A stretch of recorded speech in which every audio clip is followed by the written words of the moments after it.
2. The 5th year, 2 B.C. In something more than a year after the return to Nazareth, the boy Jesus arrived at the age of his first personal and wholehearted moral decision, and there came to abide with him a thought-adjuster, a divine gift of the Paradise Father, which had aforetime served with Makaventa Melchizedek, thus gaining the experience of functioning in connection with the incarnation of a supermortal being living in the likeness of mortal flesh. This event occurred on February 11, 2 B.C. Jesus was no more aware of the coming of the divine Monitor than are the millions upon millions of other children who, before and since that day, have likewise received these thought-adjusters to indwell their minds and work for the ultimate spiritualization of these minds and the eternal survival of their evolving immortal souls. On this day in February, the direct and personal supervision of the universe rulers, as it was related to the integrity of the childlike incarnation of Michael, terminated. From that time on, throughout the human unfolding of the incarnation, the guardianship of Jesus was destined to rest in the keeping of this indwelling adjuster and the associated seraphic guardians, supplemented from time to time by the ministry of midway creatures assigned for the performance of certain definite duties in accordance with the instruction of their planetary superiors.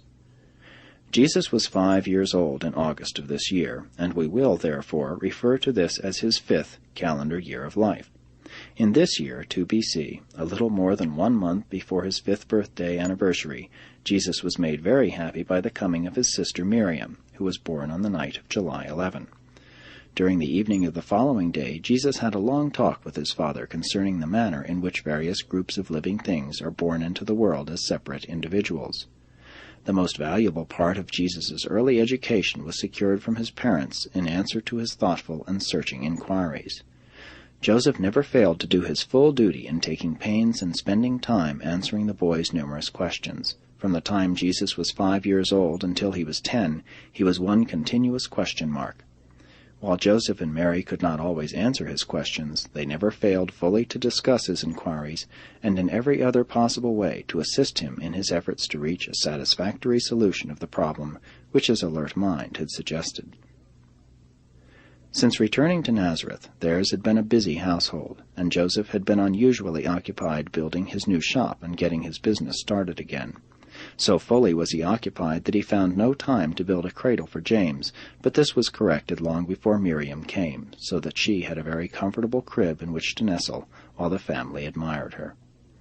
And the child Jesus heartily entered into all these natural and normal home experiences. He greatly enjoyed his little brother and his baby sister, and was of great help to Mary in their care. There were very few homes in the Gentile world of those days that could give a child a better intellectual, moral, and religious training than the Jewish homes of Galilee. These Jews had a systematic program for rearing and educating their children. They divided a child's life into 7 stages. 1. The newborn child, the 1st to the 8th day. 2. The suckling child. 3. The weaned child. 4. The period of dependence on the mother, lasting up to the end of the 5th year. 5. The beginning independence of the child, and, with sons, the father assuming responsibility for their education. 6. The adolescent youths and maidens. 7. The young men and the young women. It was the custom of the Galilean Jews for the mother to bear the responsibility for a child's training until the 5th birthday, and then, if the child were a boy, to hold the father responsible for the lad's education from that time on. This year, therefore, Jesus entered upon the 5th stage of a Galilean Jewish child's career, and accordingly, on August 21, 2 B.C., Mary formally turned him over to Joseph for further instruction. Though Joseph was now assuming the direct responsibility for Jesus' intellectual and religious education, his mother still interested herself in his home training. She taught him how to know and care for the vines and flowers growing about the garden walls which completely surrounded the home plot. She also provided on the roof of the house, the summer bedroom, shallow boxes of sand in which Jesus worked out maps and did much of his early practice at writing Aramaic, Greek, and later on Hebrew, for in time he learned to read, write, and speak fluently all 3 languages. Jesus appeared to be a well-nigh perfect child physically and continued to make normal progress mentally and emotionally. He experienced a mild digestive upset, his first minor illness, in the latter part of this, his 5th calendar year.